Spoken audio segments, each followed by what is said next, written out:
Welcome to Deep Dive. This is where we really plunge into these incredible stories, looking for insights that honestly can shift how you see things, how you handle your own challenges. When I think about leadership, it's often those moments, not the easy wins, but the moments of just intense pressure. It's when the world seems to turn on you, right? When everything you believe in is tested, that's when you see what someone's really made of. And we've all felt that pushback, haven't we? Trying to lead a team differently, pushing for change, or maybe just sticking to your principles when they're not popular. So, okay, let's unpack this today. We're doing a deep dive into a really extraordinary, almost crucible-like period, the early days of Islam in Makkah. This was a time, Prophet Muhammad, peace be upon him, and his very first followers, they navigated immense, just relentless opposition. Their whole existence was threatened. We're calling this one Leadership in Adversity, Faith Under Fire in Makkah. And our vision today is to really dig deep and pull out some powerful, genuinely actionable leadership lessons from this time of, intense challenge. We want to understand how endurance, patience, real patience, and just sheer resilience, how that forged this small, vulnerable group into something that endured. And maybe more importantly, what this ancient struggle can teach you about leading with integrity, standing firm when you face criticism or even outright opposition, especially when your ideas challenge that comfortable status quo. Yeah, and what's so compelling about this era is where we're drawing insights from. We've got historical accounts, from the time we have the Quranic verses revealed during these specific trials, which is fascinating in itself. And then we're connecting these foundational stories to leadership, both then and importantly now. And it forces us to ask this really fundamental question: how do we actually define strength? How do you measure power when all the outward signs, social standing, money, safety are just stripped away? It pushes you to look beyond the usual stuff, doesn't it? Towards something much deeper, much more lasting. Absolutely. Researching this, I had quite a few aha moments myself. I'm really hoping they shift your perspective too, whether you're leading a team, maybe trying to get a new initiative off the ground that's hitting roadblocks, or just trying to hold onto your values in a tough environment. These stories, they offer really profound insights into leading with integrity under pressure, serious pressure. So yeah, let's get started. Okay, let's set the scene a bit. Picture Makkah. It's this bustling trade city, crossroads of caravan routes, very vibrant, also deeply rooted in polytheism, tribal loyalty. That was everything. Now, for a while, Prophet Muhammad had been inviting people to Islam privately, the dawah, this personal, quiet invitation, whispered conversations, really, with trusted people. Planting seeds. Yeah. Away from the public glare. Exactly. But then came this pivotal moment, a real turning point, those quiet talks. They became an open public proclamation. And this wasn't just like a change in communication style. It was a clear, bold challenge to the whole existing order in Makkah, social, religious, economic. Everything had been set for generations. A declaration, basically. A radically new way of life, confronting the old ways head on. And you can imagine that public call instantly created this intense tension. You can almost feel it. Because any new truth, any ideology, that transformative, especially monotheism in that context, it fundamentally challenges established power. Right. And the Quraysh, the ruling tribe, they held all the cards: immense power, prestige, their entire economy, their social structure, their identity. It was all woven into these polytheistic traditions. And the Kaaba's idols were central to that economically too, right? Pilgrims, trade. Absolutely central. Huge economic benefits. So the prophet's call here to worship one God, to ditch the idols. That wasn't just a suggestion. It was perceived as a direct existential threat to their authority, their hierarchy, their entire way of life. So not just a religious disagreement. Oh, far from it. It was socio-political dynamite, an earthquake waiting to happen. And the reaction wasn't exactly a polite debate, was it? Not at all. The accounts described them trying to literally drown out his message at the Kaaba, mocking him, calling him madman, sorcerer, spreading nasty rumors. Trying to discredit him and anyone listening. Exactly. They didn't just disagree. They fought back immediately with psychological and social attacks. Shame, isolation. Those were the first weapons. It was visceral, and it escalated fast. Think about it from their perspective. Suddenly someone tells you everything you believe, everything your ancestors built is wrong. There's only one God. It's an affront to their intelligence, traditions, gods, way of life. Precisely. The challenge hit right at the heart of their identity. It makes you think. When you've brought a really new idea, maybe a disruptive one, into your own workplace or community, what was that initial resistance like? Was it just disagreement? Or did it feel more personal, like an attack on your judgment, maybe? Because here's where it gets really intense. The opposition. It quickly moved beyond just words. Hashtag tag PB. The brutality against early believers. Yeah, seeing that words weren't stopping this new movement, the opposition escalated very quickly, from mockery to outright physical persecution. And they went after the most vulnerable first, didn't they? Deliberately. Those without strong tribal protection. Slaves, the poor, people without powerful families to defend them. The goal was pretty clear. Brutally clear. Make an example of them. Break their spirit. And terrify anyone else thinking of joining. It was systematic terror designed to crush dissent. The stories. They're incredibly harrowing. But they also show just unbelievable strength of conviction. Like Bilal ibn Rabah, R.A., an Ethiopian slave. His master, Umayyah ibn Khalaf, just cruel. He'd drag Bilal out into the desert at midday, scorching heat, lay him on the sand, put this huge rock on his chest. Unbearable. And demand he renounce Islam. Just say the words to make the pain stop. But Bilal, he would only repeat Ahad, One. his belief in the one God. Unshakable, day after day. Incredible resilience. Then there was Kabab ibn al-Arat, R.A., a blacksmith. He was repeatedly forced onto burning coals. The accounts say his flesh would melt and actually put out the flames. The scars were proof. Just horrific. And maybe the most tragic. Sumaya bint Kayat, R.A., an elderly woman, her whole family tortured. She endured unspeakable things and was ultimately martyred, the very first martyr in Islam. These weren't random acts. It was a calculated campaign. Yeah. Absolutely. And it's vital to grasp that. This wasn't just individual cruelty. It was systemic. Yeah. Designed to break the community spirit and, maybe more importantly, to send that chilling message. This is what happens if you side with Muhammad. The psychological toll, the physical agony. It's meant to strip away everything. Dignity, humanity, the will to resist. And that insight from the sources really hits home. Truth always challenges power. It's just a constant. It seems so, yeah. New truths, especially ones that threaten the comfort zone of established systems, political, economic, social, vital. They always bring discomfort, resistance, often hostility. Powerful people don't just give up their position easily. They use what they have to protect it. And sometimes that means extreme measures when their authority is questioned. The sheer brutality is shocking. And it makes you wonder, how do you even begin to lead through that? What's the gut instinct? And what path did they take here when your followers are literally being tortured and killed for believing? It's not just about survival, is it? It's about embodying something higher against unimaginable odds. Exactly that challenge. I mean, the natural impulse is fight or flight, right? Revenge, self-defense. But the situation demanded something different. Much more strategic, even counterintuitive. Which brings us to this absolutely crucial part of Prophet Muhammad's leadership then, the instruction for non-retaliation. Despite seeing his companions suffer these horrific abuses, he consistently told them, endure, don't use physical force, don't retaliate. Imagine how hard that must have been. Seeing loved ones tortured and being told to hold back. It wasn't passive acceptance, though. It was a deliberate, incredibly difficult strategic choice. And that's the key insight. It wasn't weakness, not at all. It was a strategic imperative. Absolutely essential. Think about it. In the early days of any movement, especially facing an enemy that powerful, that entrenched retaliation, it would have been suicide. Right. It gives them the excuse they need. Precisely. It gives the Quraysh the perfect pretext to just wipe them out, painting them as violent aggressors. This directive shows such a deep understanding of the long game. Survival at that stage meant restraint, building internal strength, moral strength, not fighting externally where they were completely outmatched. Faith over force. At that stage, yes. Prioritizing conviction, moral courage, when physical power was non-existent. And just consider the alternative for a second. What if they had fought back? Even a small reaction. Even a minor incident. It would have immediately demonized the faith. See, they are violent, disruptive. Perfect propaganda for the Quraysh. It justifies even harsher crackdowns. Exactly. It turns public opinion. This initial restraint, this profound patience, Sabr, it established a vital moral high ground. It meant they were seen not as attackers, but as principled victims. That drew sympathy from some. And crucially, it set them apart ethically from their tormentors. That moral standing becomes a kind of power in itself. A very potent kind. Okay, I see the strategic wisdom, absolutely. But from a human perspective, when you're facing starvation, torture, exile, isn't there a real danger that patience starts to look like giving up? Like weakness? To your own people, to your enemies, how do you keep hope burning?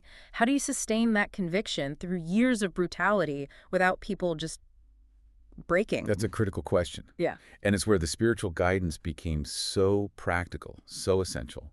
To reinforce this strategy, the divine revelations, the Quranic verses coming down during this specific period, they heavily emphasize patience, but also steadfastness and just this unwavering reliance on Allah. So these weren't just like nice words. Not at all. They were practical tools, empowering tools for psychological resilience, for sheer survival against unimaginable odds.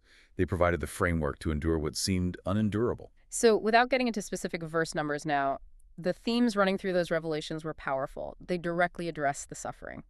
Woven into their daily reality. Constant encouragement to endure, reminders that these trials were a test, a crucible, like you said, to purify and strengthen them, like refining gold. Turning suffering into purpose. Exactly. And promises of immense reward for patience, shifting focus from the immediate pain to an ultimate eternal perspective. And reminders that victory, in the end, belongs to those who persevere, who trust in something higher, even when everything looks bleak. For people facing torture, isolation, maybe annihilation, these words weren't just comfort. They were lifeblood, their reason to keep going. And this is really where spiritual guidance becomes a practical leadership tool in extreme adversity. These verses gave meaning to the pain. They transformed individual suffering into this collective spiritual journey, with a clear moral compass, a clear ultimate purpose. An internal anchor. Precisely. Cultivating that internal fortitude when everything external was falling apart. It prevented despair, kept the community cohesive, hopeful, united. It was really a masterclass in leading through inspiration and deep spiritual conviction, showing how inner resolve can overcome external pressure. So that core lesson from the source really resonates. Patience is not weakness, it's strategic strength. It's active. It's an active choice, not passive waiting. It's channeling energy, preserving resources, building your foundation individually, communally, until the right moment comes. An investment in the future, a form of resilience itself. And you see the results, right? This patience let the community grow internally, solidify beliefs, forge these incredibly strong bonds, and their moral examples sticking to principles despite everything, it quietly attracted others. People drawn to their integrity, their resolve, maybe the peace they seem to have, even amidst suffering. Growth through example, not coercion. Exactly. So thinking about this for yourself, when you face criticism, opposition for something you believe in, how often do you consciously see patience as an active strategy? Not just gritting your teeth and waiting, but actively preserving your energy, your mission, your moral high ground until the time is right. It's a powerful shift in perspective. A very powerful shift. But the trials, they didn't stop at direct physical confrontation. They escalated, becoming even more insidious. The weapon became isolation. Designed to just slowly choke the life out of them. Right. So the Quraysh, they see the direct attacks, the torture. It isn't breaking the Muslims' resolve, so they resort to something extreme, desperate almost. They enforce a complete social and economic boycott against Prophet Muhammad, his entire clan, the Banu Hashim, who were protecting him tribally, and all the Muslims. Total blockade. Total. Think about that. Food supplies cut off. No trade, no buying, no selling, even marriage alliances forbidden. Complete isolation. The goal was to starve them out, force them to abandon their faith, or literally face annihilation through deprivation, a slow, grinding pressure over years. And what's really striking here is the sophistication of it. It wasn't just street violence anymore. It was this slow, suffocating pressure, calculated to dismantle the community from within by cutting off its lifeblood. Resources, social ties, survival itself. Exactly. And if you connect that to the bigger picture, it's a tactic powerful groups still use, isn't it? When faced with a perceived threat, they try to isolate, delegitimize, cut off support networks, resources, the ability to influence. It's a devastating weapon because it hits basic human needs and connections. And the physical reality of this boycott was just brutal. The Prophet, his clan, the Muslims with them, they were literally confined, forced into this desolate valley outside Makkah called Shi'abi Abi Alib. For 3 years. 3 grueling years. Imagine living in a barren place, minimal shelter, cut off from everything. The conditions were horrendous. Constant deprivation. Food was agonizingly scarce. Widespread hunger, sickness, suffering. You mentioned hearing the cries of hungry children echoing in that valley for years. Accounts say they were eating leaves, boiled leather, anything to survive. A prolonged, agonizing test. Physical, mental, spiritual. And that boycott document hung inside the Kaaba itself, a constant reminder of their total ostracism. Despite this horrific 3-year ordeal, something truly remarkable happened. Yeah, the sources say faith actually deepened. Instead of breaking them, this extreme deprivation seemed to forge them. Stronger, more unified, more resolute. How does that even happen? It's almost counterintuitive, isn't it? Mhm. And it raises that timeless question. How does extreme hardship sometimes forge stronger bonds and clarify purpose instead of just causing collapse? This wasn't just about physical survival. It was a profound test of conviction. Everything else was stripped away. Everything. Worldly comforts, material things, social standing gone. It forced a reliance on something much, much deeper than material sustenance. Their shared faith became their lifeline. Their only lifeline. Their collective suffering became this powerful glue. It clarified their purpose. It hammered home that their vision was bigger than comfort, bigger than possessions, bigger than social acceptance. It showed them, and maybe the world, that their belief wasn't superficial. It was essential, spiritual necessity. And the insight from this period is so clear, so relevant. Communities are tested by deprivation. Vision survives only if it is bigger than comfort. Wow, that really hits home. It underlines that a leader's vision must resonate beyond just immediate gratification or material well-being if it's going to endure real trials. If the vision is tied only to comfort, it crumbles when comfort disappears. But if it's tied to something higher, Purpose, justice, truth, a spiritual connection, a better future, then it can not only survive deprivation, it can actually be strengthened by it, become a beacon.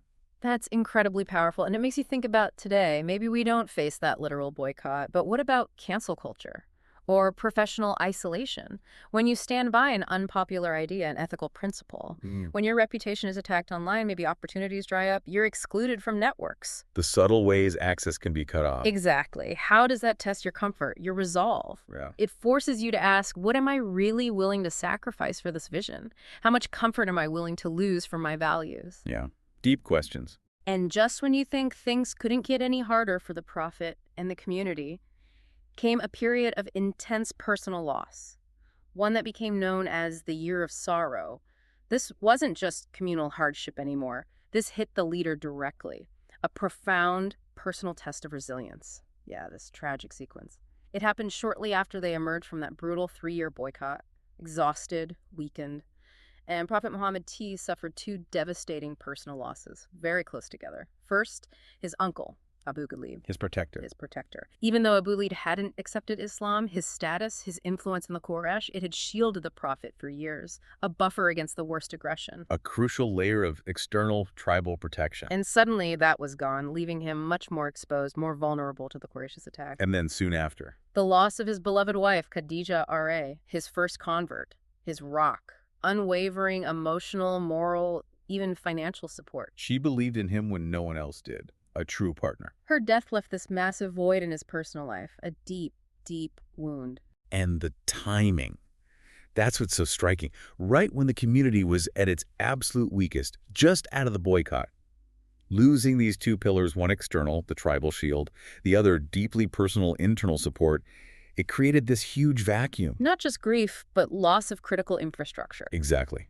For the vision's survival and for his own personal well-being, it really highlights the immense personal costs leadership can demand, especially when you're challenging the status quo. Leaders aren't immune to suffering. Far from it. They often carry a heavier, more public burden. They grieve, but the mission pulls them forward. Which is astonishing because despite this crushing personal grief, losing his closest protectors, his dearest companion, the Prophet's mission didn't just continue, it intensified. Remarkable. He didn't retreat. He pressed forward with even greater resolve. It shows this profound inner strength. And it raises that question many leaders face, right? Yeah. How do you navigate that kind of profound personal sorrow without just stopping, without abandoning your responsibilities, your vision? It wasn't about suppressing grief, was it? No, not pretending it didn't hurt. It seems more about honoring the grief, but simultaneously channeling it, finding deeper conviction, showing perhaps that the mission itself was bigger than any individual, even the leader's own pain. Incredible resilience. Transmuting personal tragedy into renewed commitment, and connecting that to the bigger picture. It shows the extraordinary inner fortitude needed to lead through loss. Authentic leadership isn't emotionless. It finds strength despite the pain, for a greater cause, finding deeper purpose in the pain. And that lesson from the source is so humanizing. Even the greatest leaders experience profound personal loss. Right. It shows vulnerability as part of it. It's not about being a stoic statue. It's about finding strength, finding continued purpose despite the pain, and letting that pain maybe even deepen your empathy. And it really makes you reflect. How do you lead when your strongest supporters aren't there anymore, when the safety nets vanish? What keeps you going then? What does that reveal about the real depth of your commitment, your conviction? The profound internal audit, as you said. Yeah. And this period, this intense personal and communal hardship, it wasn't the end. It was a crucible. It refined his resilience, defined his leadership in these incredibly profound ways, which we see so clearly in the next powerful example, dealing with utter rejection. So after all this, the boycott, losing his uncle, losing Khadija R.A., the constant persecution in Makkah, Prophet Muhammad undertakes this journey, almost desperate. He travels to the city of If, hoping for new allies, maybe a safe haven for the Muslims, a critical mission, a search for a new start. A long journey, over 70 miles on foot through the desert, approaching them with hope. But the rejection he faced there, it was arguably even more brutal than Makkah in some ways. Utter contempt. Yeah. Mock insulted. The city chiefs, they didn't just refuse to listen. They actively incited the children, the town's rabble, to stone him. Relentlessly. They chased him out of the city, pelting him with rocks, until his feet were bleeding so badly his sandals were soaked in blood. Unimaginable. Exhausted, wounded, emotionally shattered by this total failure, he takes refuge in a private garden outside the city. Yeah. Just a moment of utter physical pain, humiliation, despair. You have to think, this was probably one of the absolute lowest points. In terms of external rejection, it wasn't just physical assault. It was this profound spiritual, emotional blow. His outreach at a desperate time completely failed, met with such cruelty. Abandonment. Total abandonment. Any ordinary person might just give up, or at the very least, curse those who did that to him. Yeah. The weight of it must have been immense. So sitting there, bleeding, alone, exhausted in that garden, what was his response? It's unfathomable. It defines his character. What did he do? Instead of cursing them, instead of even asking God for justice or revenge against the people of If, he raised his hands and prayed for them. For them. For them. Specifically, he prayed that maybe their future generations would embrace the truth, be guided. He asked Allah not to hold their ignorance against them, expressing this deep desire for their eventual well-being, seeing past the immediate cruelty to their potential. That defines a moral pinnacle, doesn't it? And it raises that huge question for all of us. How? How do you summon that level of compassion, that expansive vision, right after experiencing such intense cruelty, such personal injury? It's almost superhuman. It speaks to this unwavering belief in the potential for good, even in those inflicting pain. A vision stretching far beyond personal hurt, beyond revenge. It's not just forgiveness, it's profound hope, strategic empathy almost, an investment in a future where even enemies might change. Leadership focused on the ultimate mission guidance, positive change even for those trying to harm you. And this event? It powerfully defines leadership under adversity as compassion in the face of cruelty. It sets an incredibly high bar for ethical leadership, transcending personal injury, seeking transformation, not just retribution. Showing strength through elevation, not degradation. Building, not destroying, even when faced with destruction. No, this isn't about ignoring injustice, right, or just letting people walk all over you. Not at all. It's about choosing a higher path, one that maybe in the long run disarms opponents or even transforms them. Think about a situation where you felt deeply wronged, professionally, personally. What's one situation where you could choose compassion, or at least deep strategic understanding, instead of immediate anger or retaliation? It's a tough challenge. Really tough, but potentially transformative in how you handle conflict. And these stories, these historical accounts, Yeah. they're not just history lessons. They really are a blueprint for navigating challenges today. The human dynamics, power, change, resistance, they haven't changed that much, have they? Let's look at how these lessons echo now. It is incredible how similar those dynamics feel. The tools change, maybe, but the core resistance, it feels timeless. You can draw these direct lines to people today who challenge the status quo and face really similar kinds of pushback. Different methods, same underlying dynamics. Think about whistleblowers, people who expose misconduct in corporations, in government, often at huge personal costs. Professional ruin, public attacks, isolation. Exactly. They stand for truth, and powerful systems push back hard, try to silence them, discredit them, attack their character. Or reformers, Yeah. advocating for social change against entrenched norms, environment, justice, education. They face ridicule, systemic resistance, often personal attacks designed to undermine them instead of engaging with the actual ideas. And innovators, too, bringing in disruptive tech, disruptive ideas that threaten old industries, old ways of thinking. How often are they dismissed? Called unrealistic, ostracized, fought by those whose power or comfort is threatened. The patterns are remarkably consistent. It just shows how humans tend to react to significant change. Yeah. And if you connect that to the bigger picture, Yeah. the tools change. Stoning becomes social media pile-ons. Physical boycott becomes cancel culture or professional blacklisting. But the core dynamic, resistance to change, powerful groups protecting their interests, it's the same. And that courage to stand alone, or maybe with just a small group, against that powerful hostile majority, that's a timeless act of leadership. It demands the same inner fortitude, the same resilience as back then. Conviction to pursue a vision when it's unpopular, when it's risky. Steadfastness. Exactly. So let's try and really distill these ancient lessons into takeaways for leaders, for anyone facing today's challenges. Okay, key lesson 1 from the sources. Opposition does not equal failure. In fact, it often validates that change is real and that you're on the right track. That is such a crucial reframe, because we're often conditioned, aren't we, to see opposition and think, oh, I must be wrong, or this idea isn't good enough, or time to retreat. Right, pull back. But often, it's just the friction of progress, the natural resistance of old systems, comfortable habits, to something new. If you're genuinely trying to disrupt or transform something meaningful, you should expect resistance. Don't be surprised by it. Don't be disheartened. Sometimes it's the compass. Exactly. It maps the boundaries of the status quo, shows you where your impact is landing, what levers of resistance you need to understand and maybe overcome. Opposition can be a sign that your message is hitting home, threatening the status quo, which means you might actually be effective. Okay, key lesson 2. That Makkah boycott finds echoes today. Boycotts today manifest as cancel culture, professional isolation, or resistance to new ideas. And let's unpack the nuances there. It's not always overt, like that signed parchment in the Kaaba. Often it's much more subtle. Insidious. How so? It could be being quietly excluded from opportunities, funding withheld, resources denied, your views deliberately misrepresented online or in meetings, being disinvited from key networks. Yeah, soft exclusion. Right. But the impact on your livelihood, your reputation, your social standing, it can be profoundly isolating. It mimics that same pressure, that same deprivation faced in Shiba Bialib. It targets your ability to function effectively. A modern kind of deprivation. But- And key lesson 3.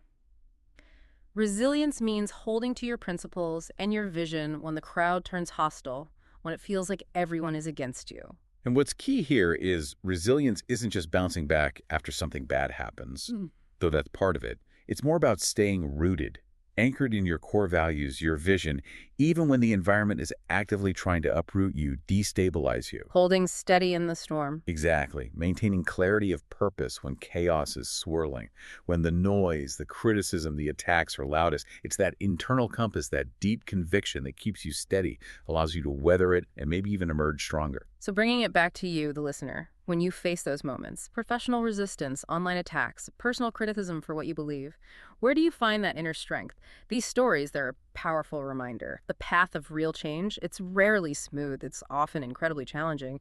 But it's in those challenges, those crucibles, that true leadership is forged. And where your deepest convictions get revealed, maybe even to yourself. Hashtag, tag, outro. So to sort of wrap things up, let's pull together the real core takeaways from this deep dive into leadership through adversity. First, remember that adversity. It isn't just something to get through, it's actually the furnace. It refines your resolve, strengthens authentic leaders, reveals character you didn't even know you had. Turns challenge into a forge. Exactly. Second, that idea of patience. It's not passive waiting. It's profoundly strategic. It protects the mission, lets it mature, gather strength, endure until the right time for action comes. Strategic endurance. Third, losing worldly support allies. Comfort, status. It ultimately highlights that true reliance for any leader has to be on something deeper, something more enduring than temporary comforts or shifting alliances. It forces that connection to purpose. Yeah. And maybe the most profound takeaway, that compassion shown even under cruelty, that stands as the highest form of moral leadership.